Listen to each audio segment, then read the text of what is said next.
Durante años se ha pedido el regreso de Silent Hill, una de las franquicias de terror más importantes de la historia de los videojuegos. Finalmente Konami ha decidido llevar a cabo el remake del que tal vez sea el título más conocido y jugado de toda la serie, Silent Hill 2, lo que ha terminado generando una catarata de críticas y polémicas de todo tipo, aunque últimamente también bastante hype.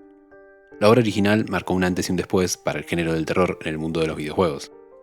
Sus tan sonadas historia y narrativa llegaron a impactar incluso mucho más allá de esta industria y le permitieron cosechar un respeto del que muy pocos juegos podían gozar a principios de la década del 2000, sin necesidad de ser ni siquiera un gran éxito de ventas.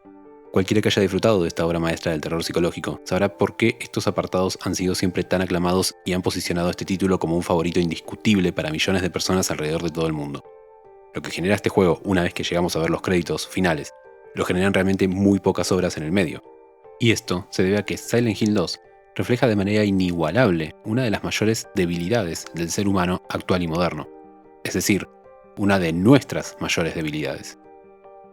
Si bien ya se ha hablado mucho de este juego en distintos análisis psicologicistas, creo que antes de seguir profundizando solo una idea enfocada en los sujetos en tanto solo individuos, es muy necesario empezar a atender más a la representación subyacente de nuestro contexto que construye un producto cultural de semejante calibre, ya que es un título con un argumento aún hoy elogiado unánimemente por todos, a pesar del paso de los años, y es evidente que expresa características muy propias de nuestros tiempos.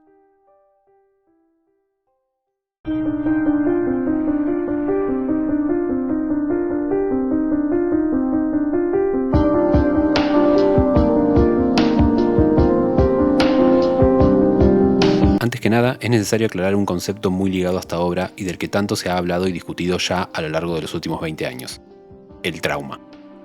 Este es un tópico evidente, ya desarrollado hasta el hartazgo en relación a este juego, por parte de muchos ensayos, blogs y videos a lo largo de todo Internet, por lo que no me detendré demasiado en esto. Sin embargo, creo muy importante resaltar cómo este título enfatiza la representación de sujetos traumados a través de todos sus personajes.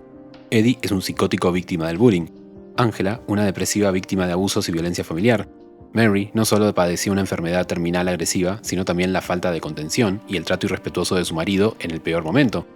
Y James ha sido incapaz de afrontar el golpe de la enfermedad de su mujer y sus consecuentes actos. Estas situaciones de trauma no se construyen desde eventos transformadores para los personajes, sino desde situaciones mantenidas en el tiempo.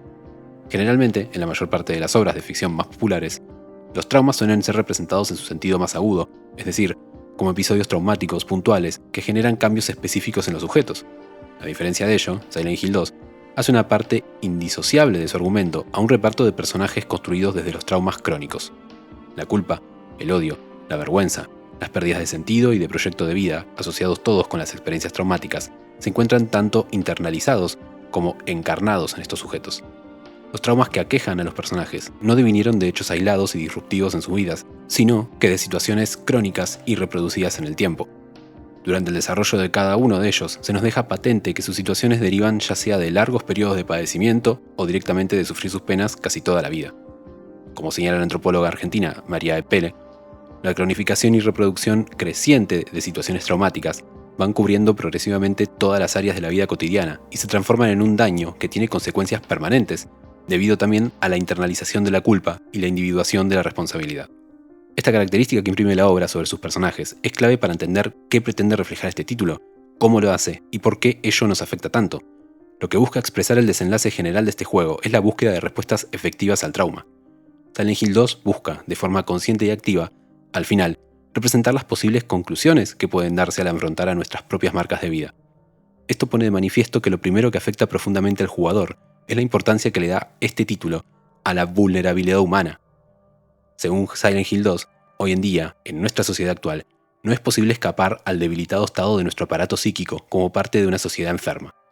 El juego resalta, una y otra vez, la fragilidad de cada uno de los personajes y cómo los mismos son incapaces de hacerle frente de manera directa y contundente a sus traumas, negaciones y problemas. Estos traumas mostrados por el juego, al mismo tiempo, son síntomas propios de una sociedad tóxica que genera sujetos patológicos. El acoso, prejuicios y presiones sociales, el abuso, la fragmentación y violencia intrafamiliar, y el peso de la responsabilidad que requieren los vínculos personales sobre el egocentrismo sobresaltado del sujeto promedio de hoy en día, son todas expresiones de una sociedad implícita y sobreentendida en el contexto y mensaje principal del juego. De una forma muy freudiana, el título sostiene que la única manera de lidiar con ellos, la única manera de llegar a encontrar una solución viable a nuestras peores marcas, que nos llevan al peor de nuestros infiernos y nos despojan de toda defensa efectiva posible, es la de afrontar el pasado, no negarlo, sino recordarlo, elaborarlo y tenerlo presente para poder recortar lo penoso, aceptándolo al mismo tiempo. Los distintos finales de la historia de James apelan a ello. Solo en uno logra alcanzar dicho objetivo superador, mientras que en los demás siempre se ocasiona cierta falta que genera una resolución distinta y, al mismo tiempo, resignifican al protagonista por entero, dándole un perfil psicológico distinto en cada uno de ellos. La historia de James sigue siendo medular para aquello que nos quiere reflejar Silent Hill 2 sobre nuestra realidad inmediata. Si la trama del protagonista puede encontrar distintas resoluciones, mientras los demás personajes terminan siempre igual, es porque se pretende representar algo específico a través de él, algo sumamente relevante que podemos rastrear al interno de todos nosotros y a lo que no estamos nunca preparados para afrontar.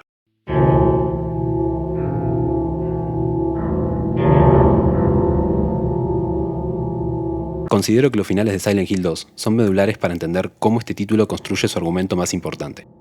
El final Live, o dejar en español, tal vez sea el final más satisfactorio para el espectador, ya que remite a la aceptación efectiva de la muerte de su esposa por parte de James.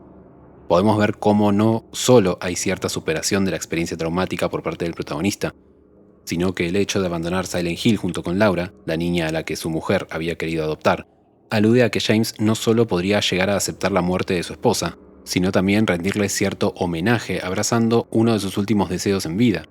Según la teoría psicoanalítica, la culpa surgida en los procesos de duelo deriva de la ambivalencia de los ataques fantaseados al objeto amado, pero también en algún punto odiado. A su vez, la muerte nos enfrenta con la suspensión total del diálogo con la persona fallecida y con los sentimientos de culpa derivados del sentir que nuestro odio haya sido el causante de su destrucción. De allí deriva la culpa persecutoria. El objeto atacado y muerto se transforma en perseguidor. Esto es, en algún punto, exactamente lo que vendría a ser aquel boss final del juego. Ahora bien, la resiliencia que podemos notar de este final Live nos deja en claro que James ha tenido la entereza necesaria como para que el predominio del amor hacia el objeto perdido, es decir, el predominio del amor hacia su mujer fallecida, le permita la integración de los sentimientos en conflicto. Pero por otro lado, en todos los demás finales posibles que nos ofrece el juego, las conclusiones en las que deriva el sino de James son siempre trágicas y dramáticas. En el final In the Water, James establece un diálogo interno con su mujer muerta para luego terminar suicidándose, arrojándose al agua, sin poder soportar el peso del dolor con el que carga encima. La lógica de este final sostiene que la culpa persistente dificulta la resolución del duelo, y a partir de ello se generaría un cuadro melancólico con déficit de autoestima, autorreproches y sintomatología somática. En el final María, vemos cómo James busca irse de Silent Hill con la manifestación alternativa que ha creado de su mujer, en un intento de suplantar la pérdida del objeto perdido por otro nuevo. La ausencia de todo diálogo posible con aquel sujeto perdido, con su mujer fallecida, remite a James a un puro diálogo intrapsíquico que toma la forma metafórica de María en el juego, llevándolo a engañarse a sí mismo en su propio proceso del duelo, otorgándonos un final angustiante y desgraciado.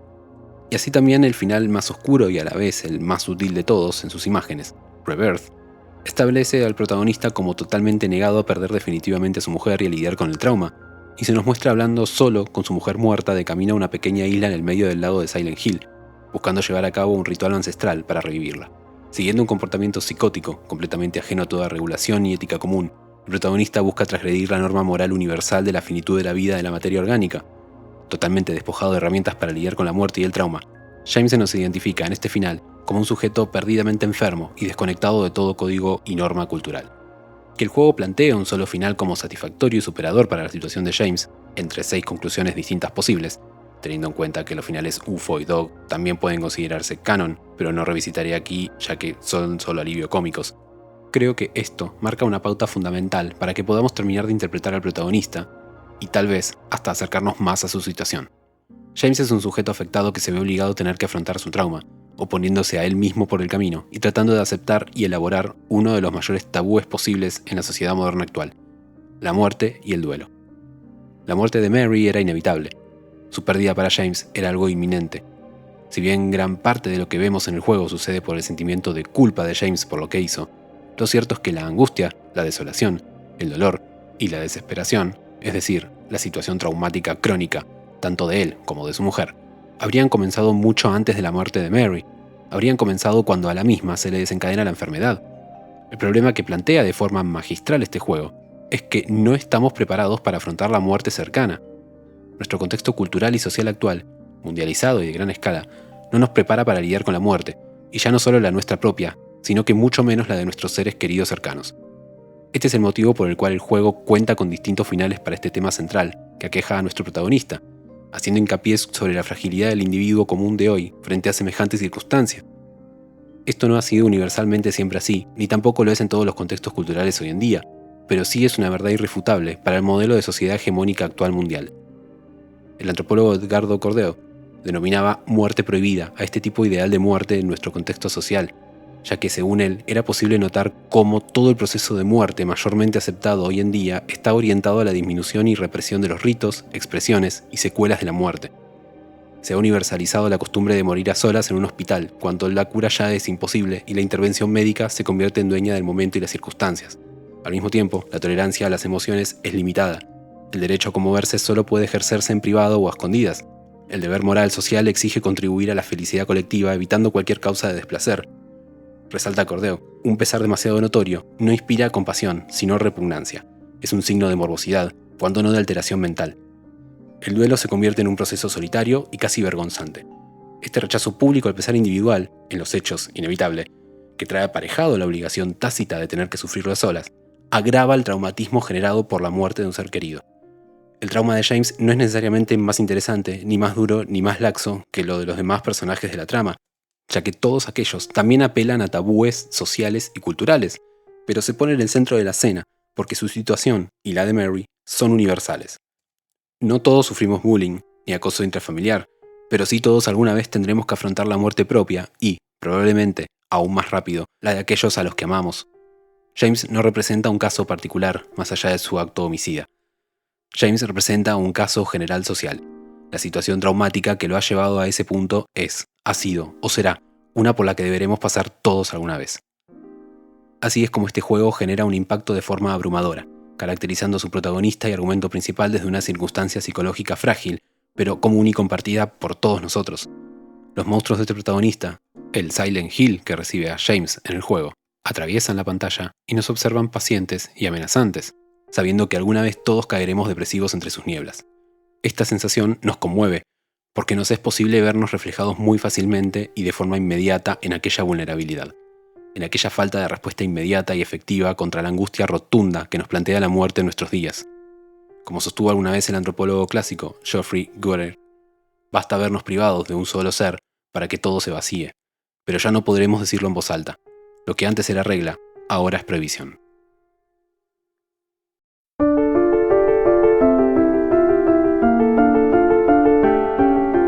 Silent Hill 2 construye una imagen vulnerable del ser humano de nuestros tiempos de forma magistral y aplastante. Este título nos representa como sujetos delicados psicológicamente, potente frente a las circunstancias y propensiones a los que nos expone nuestro contexto cultural actual. El terror psicológico de este título se proyecta por fuera de la pantalla para cuestionarnos a nosotros mismos sobre el drama que construye.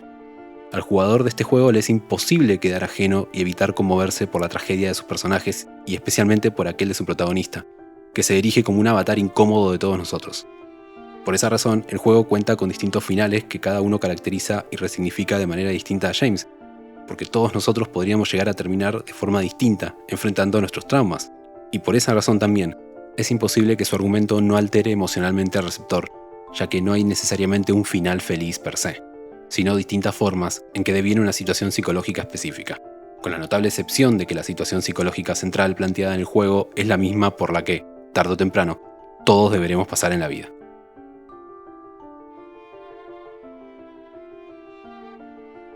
Si te gustó el video, el contenido, el abordaje o la temática, puedes dejar algún comentario, darle like y suscribirte, ya que el feedback nunca viene mal y aún me encuentro trabajando en muchos otros videos.